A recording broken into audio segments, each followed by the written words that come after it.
Before you begin, it's important to have a clear understanding of what your logo is going to represent.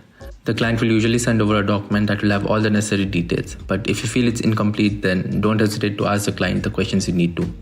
Once you have a clear understanding of the brief, start looking for references and create a mood board of how your design is going to feel. The most popular places to look for inspiration are Pinterest, Behance, and Dribbble. If you're struggling with what to search for, you can try mind mapping, which is a technique where you break down a logo brief and generate new ideas in different directions. Let's say I'm designing a logo for a cafe called Sleepy Bunny Coffee House, and I don't exactly know where to start. So I'm just gonna write down the words that come to my mind when I think of the company name, or even pick out words from the logo brief and expand around it. Once you're satisfied with the keywords, it's time to move on to sketching. This is where you visualize your ideas and start to bring them to life. You don't necessarily have to be great in drawing for this, you just need to be able to sketch down your thoughts on paper. I just hope that we're still okay.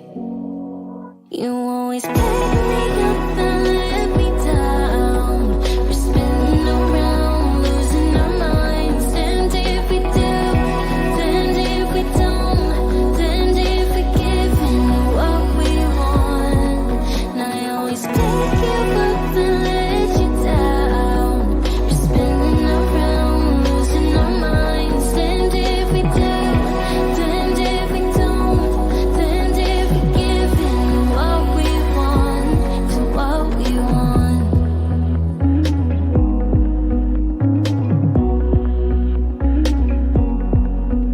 There's a party downtown, we are drunk and the music's loud. I forget that we're done, that you're back with your girlfriend now. For a minute I'm back where we started, in that hallway. We couldn't keep our hands away from each other. There are a couple of options when it comes to sketching. You can take the initials and play around that, or make something like a mascot, which I think will fit best in this case.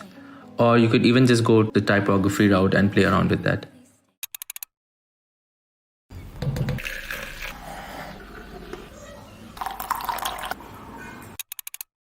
Step 3. Pick a color palette. An easy way to do this is head over to colorhunt.co and you can choose whichever palette suits your design. Otherwise, if you want to learn more about colors and go deep into this topic, I suggest you check out the Future Academy. They have great tutorials on this. I'll link a few of them in the description. Once you have a color palette and a sketch ready, it's time to vectorize it. I'm using Adobe Illustrator, which is the most common in the industry for vector design. But there are other free options also which you can use.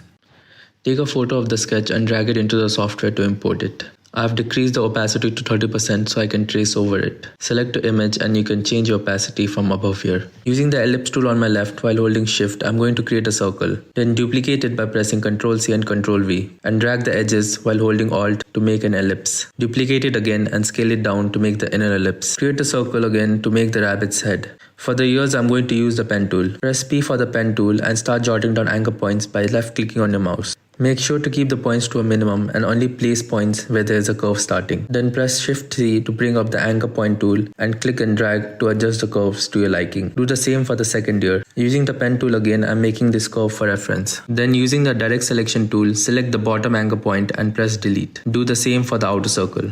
Switch back to the selection tool and holding shift, select both the inner ellipse and the remaining arc. Now I need to join these two to make a single shape. For that, I'm going to use a shape builder tool and drag over both the shapes to join them. After this, I use the pen tool again to make the nose and the eyes. Then fill in the color using the fill and stroke on the left.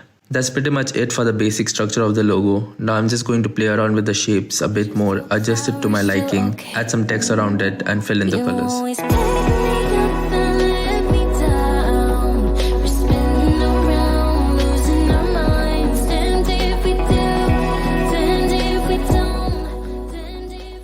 So I tried to make the rabbit look like it's forming out of the foam of the coffee and also made a second simple variation of it. Do let me know in the comments if you'd like me to make more of these tutorial type of videos from time to time. Hope you like the final design.